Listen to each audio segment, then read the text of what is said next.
South African Development Community dedicated October the 25th as Anti-Sanctions Day in solidarity with Zimbabwe, which faces illegal and unilateral sanctions imposed by Western countries led by the United States. Now, to mark this day this year, Zimbabwe's president addressed the nation and started by explaining the background of the sanctions. It is now 2 decades since our great country was slapped with unilateral, illegal, unjustified and unfair sanctions following our decision to repossess our land grabbed from us by the minority white settler colonialists. Hello, I'm Mubarak Henia and a warm welcome to Africa Today, a weekly program which gives you an alternative view of events making headlines in Africa.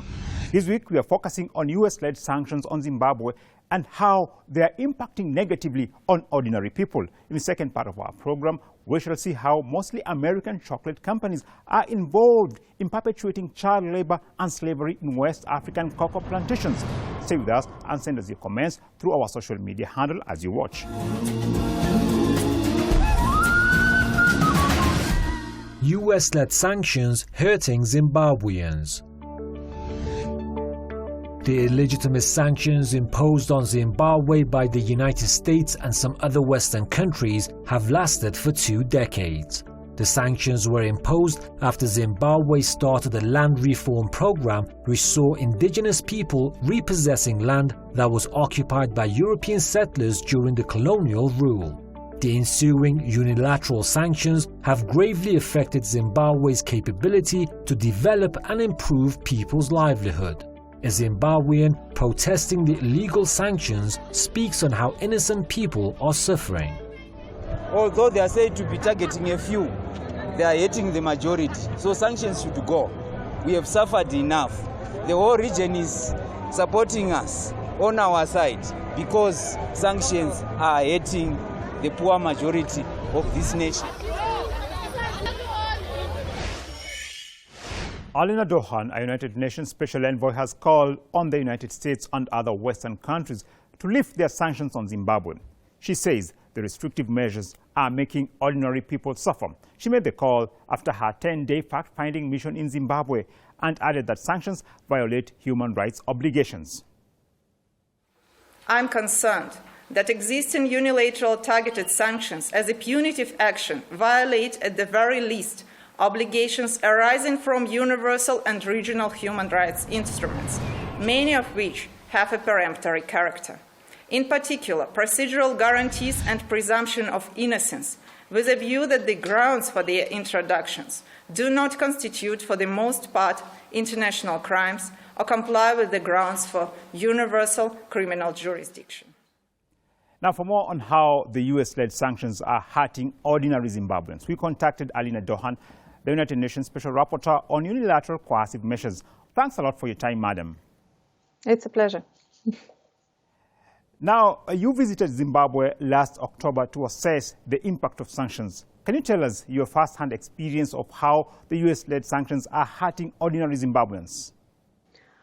First of all, it's necessary to make the point that that's not only the United States which is imposing sanctions against Zimbabwe. There are a number of other countries. In particular, there are sanctions in force implemented by Canada and Australia. At the same time, and the United Kingdom. At the same time, indeed, the European Union and Switzerland, for example, have minimized the list of active cases up to 0 right now. I have to admit that today, unfortunately, the number of Zimbabwean interlocutors, both public and private, including private individuals, are reporting that their bank accounts are being closed all around the world. They have been requested to withdraw their money. They refer to the problem of doing direct bank transfers, so the direct trade is not possible. Therefore, they have to use different sorts of mediators that make the transactions as well as makes any business longer and more complicated and more costly at the very end. And as a result, Zimbabwe is facing serious problems in the economic sector. It faces serious problems as concerns the delivery of the essential infrastructure equipment and spare parts, as well as a number of medicine and other essential goods. Therefore, the multiple problems as for the access to clean water have been reported. Zimbabwe is facing multiple incidents of cholera and problems as concern the treatment of COVID-19 cases because of the absence of running water in the majority of places. It faces some impediments in function of other elements of critical infrastructure as well. The US-led unilateral sanctions on Zimbabwe were reportedly meant to target individuals and selected organizations, but that has not been the case. Over-compliance with sanctions has increased the suffering of ordinary people who are now bearing the brunt of the sanctions. A Zimbabwean activist believes her country is unfairly targeted by Western countries over alleged human rights abuses. Rule of law can never be defined in precise terms anywhere in the world. So some of these issues, they talk of human rights abuses. People are killed every day in USA. A lot is happening in all those countries that sanctioned us, but they are not under sanctions. So what's so special about Zimbabwe? Now, the list of designated individuals and companies is very limited, yet it appears over-compliance with these unilateral sanctions is hurting ordinary Zimbabweans. Can you elaborate on that, please? This impact is exacerbated enormously by the practice of over-compliance from the side of banking system and from the side of the third country companies. I have been repeatedly reported about the multiple cases when the banks are deciding to close their bank accounts or reject to do any bank transfer as soon as the recipient or a sender is identified as being Zimbabwean, as a national, or being registered in Zimbabwe when we speak about companies. The same refers to the situations of companies which reject to trade directly with Zimbabwean companies as well as Zimbabwean individuals. There are several statements when, for example, some Zimbabwean scholars have reported that they suddenly became ineligible for a number of research projects they used to be eligible for. Zimbabwean president has expressed hope that dialogue with the European Union will remain constructive and proceed in the spirit of equal partnership, while Britain and the United States have maintained an intransigent position towards Zimbabwe. President Mnangagwa is optimistic on the removal of these illegal sanctions following the recommendation by the UN Special Envoy. We remain optimistic that their findings and recommendations will facilitate a positive outcome and bring relief to the people of Zimbabwe from the debilitating and unjustified coercive measures and illegal sanctions. Now, do you see the sanctions being lifted anytime soon, and what needs to be done to see that happening? I need to say that there is already some positive developments as concern the application of sanctions against Zimbabwe. In particularly, as I have already mentioned, the European Union and Switzerland have minimized the list of active cases of sanctions up to 0. And as I see, there is an attempt to enhance cooperation as well as enhance the level of investments to Zimbabwe and to restore the cooperation possibilities. I hope that the same track will be chosen by other sanctioning states, including the United States. I need to say that I had a very productive meetings with the diplomatic community in Zimbabwe, and the content of these discussions it basically gives me some hope that the situation will improve. Naturally, I hope very much that the relations between the sanctioning states and Zimbabwe will develop on the base of the rule of law and on the base of the humanitarian assessment of any unilateral measures taken. That's why I believe in this sphere we can hope for the better development. The sanctions on Zimbabwe were imposed when the country embarked on land reforms, which saw thousands of white commercial farmers vacating land they occupied during the colonial era. This land was given to landless black Zimbabweans who are the original owners of the land. For Western imperialist countries, this move was contrary to what they claim is the rule of law. Now, our last question to you. We see the sanctioning states talking a lot about the rule of law and rules-based international order. What kind of law would allow violating of the people's basic rights, as we see in the case of these unilateral sanctions? That's a very complicated question. Unfortunately, the world community didn't face much of unilateral sanctions before. And today what we are facing is basically the use of various sorts of terminology which doesn't look to be very precise from the point of the legality. I believe that it's necessary to look at this problem from the different perspective. We have a problem. We have a huge political discrepancy as concerns the approach to this problem, and people's lives are affected because of the application of unilateral sanctions.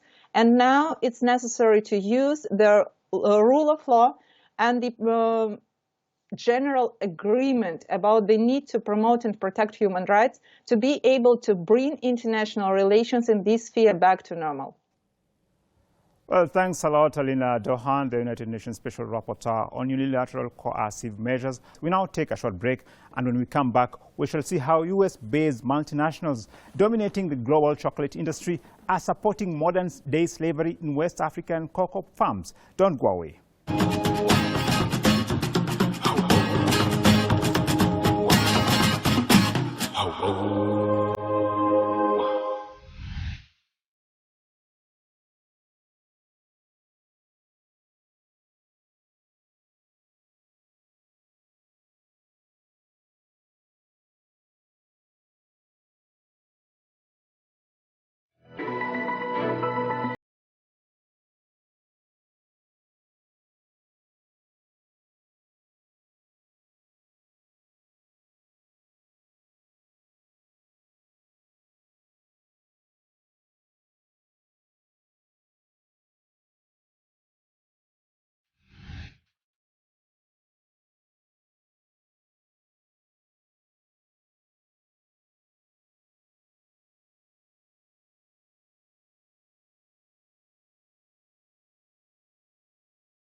Child labor in cocoa farms.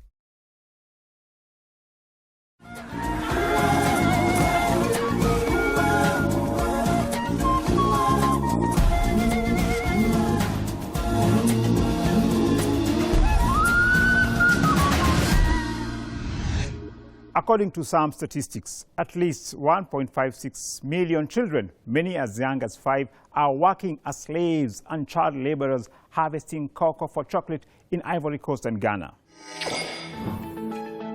Those two West African countries together supply nearly 70% of the world's cocoa beans, the raw ingredient for chocolate bars made by US-based multinationals such as Hershey, Mars, Cargill and Nestle.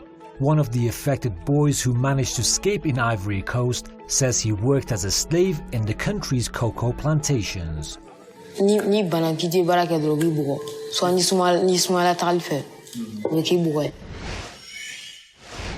discuss the use of children as slaves and laborers in West African cocoa plantations, my colleague contacted Anthony Fountain, the managing director of the Voice Network, a watchdog and catalyst for reformed cocoa sector. Mr. Fountain started by expressing his opinion on how chocolate companies in the world are part of modern-day slavery in West African cocoa farms. There's a lot of conversation around slavery in the chocolate sector. I think that numerically speaking, that's closer to about 13,000 children that are probably being forced into child labor. The bigger problem in numbers is what we call the worst forms of child labor, where we see more than 1 million children working under the worst forms of child labor, which is dangerous child labor on the cocoa farms in Cote d'Ivoire and Ghana. That's different than slavery, but it's still shocking and it really needs to be addressed. The current use of child slaves and laborers in cocoa farms is the legacy of the evil era of colonial rule. Unfortunately, 6 decades after independence, Western multinationals are still looting and plundering Africa's resources while poverty lingers across the continent. Poverty is a vicious cycle in these cocoa-producing countries as kids, just like their parents, are forced to work in plantations due to grinding poverty. I stopped going to school when I was 10 years old. When my parents didn't have enough money, I went out and helped them by working in the field. Now, the issue of slavery and child labor in cocoa plantations has been discussed for decades, but there is no solution in sight. Can you say that capitalism motivated by greed is the source of this economic crime? The reason why this problem remains the way it is because for the large chocolate companies, this system works very well. For the farmers and for their children and for the nature around them, it doesn't work very well. And I think that it's possible to have a sustainable supply chain, but for that to happen, there need to be consequences for economic and environmental and human rights violations. And currently, there aren't any consequences for it. As I sometimes like to call it, the reason we haven't solved the problems yet is we didn't have to. There are simply no consequences for the multinationals for when they destroy the planet and the people that are actually growing their cocoa. And until there will be consequences, until they are made to change, they won't change. Now, following global outcry over child slavery, Western multinationals in the chocolate industry took a different approach. They teamed up with various stakeholders to create the Harkin-Engel Protocol, which effectively quelled the 2000-2001 campaign. But they had no intention of stopping this evil exploitation of African children, as it would greatly reduce their profits. The cocoa industry ratified the Harkin-Engel Protocol and committed to reduce the most hazardous forms of child labor by 70% by 2020. Yet, top cocoa-producing countries are still grappling with child labor and slavery. Now, the question is, was the ratification of this protocol a mere public relations gimmick? I think that when the Harkin-Engel, first the protocol and then later the Harkin-Engel framework, as it was later called, when that got started, it was really a means for the chocolate companies to avoid bad publicity and to avoid regulatory developments. They made a promise so that they wouldn't get a law. I think you can put it as simple as that. Over the years, I think people working for the companies have really wanted to solve the problem, but so far we haven't seen any serious impact. We haven't seen any serious results yet. in dealing with the concept of child labor in cocoa. 6 young boys between the ages of 12 and 14 from the impoverished African nation of Mali were taken from their homes and enslaved on Ivory Coast cocoa plantations. After their stories became known, in 2005, international human rights lawyers sued Nestle USA and Cargill, which profited from the forced labor. The case was brought before the U.S. Supreme Court, and as expected in June this year, the court issued a verdict in favor of these U.S.-based multinationals. We asked Mr. Fountain to give us his take on the verdict by the American court. I am not an American lawyer or judge, so I'm not quite sure how far I can go to make a valid statement on that.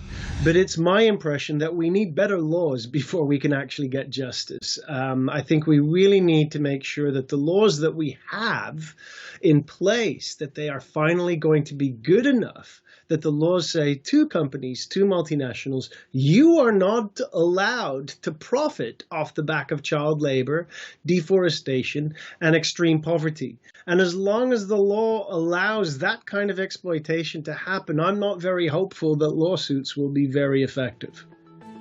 In Ghana, 59% of children in cocoa-growing households were in child labor and 55% in hazardous child labor in 2018 and 2019. The government there is engaged in plans to rectify the situation, as this labor official explains.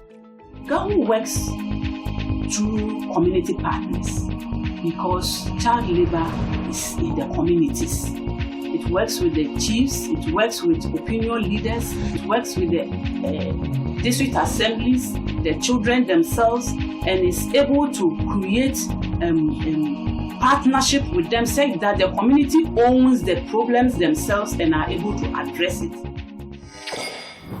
Now, governments in cocoa-producing countries have clearly failed to take enough action aimed at ending exploitation of their citizens by these multinationals in the cocoa industry. Can we hope that the situation will change for the better in future? We're starting to see quite some hopeful movements there. The Ivorian and Ghanaian governments over the last 2 years have started to work together to try, for example, to drive up the prices for cocoa, because poverty is one of the key drivers to all of the problems that we have in the cocoa supply chain, whether it's child labor, gender inequality, deforestation. All of it is driven by poverty. And we're seeing the Ivorian and Ghanaian governments work together quite strongly to move the prices up, to start addressing these issues. But changing problems that are as deep and as fundamental as this will not happen overnight. And so I think we need to have to be patient, we have to be persistent, and we also have to continuously be looking at how can we do better than we are doing now. But the governments are starting to work on it, and they have a very important role to play, and there's a long way to go also there. Well, that's the dark side of the chocolate industry. So every time you enjoy that chocolate bar, remember that child slavery might have been involved in the production process. Do your part and stop modern-day slavery perpetrated by greedy chocolate producers, mostly based in the United States.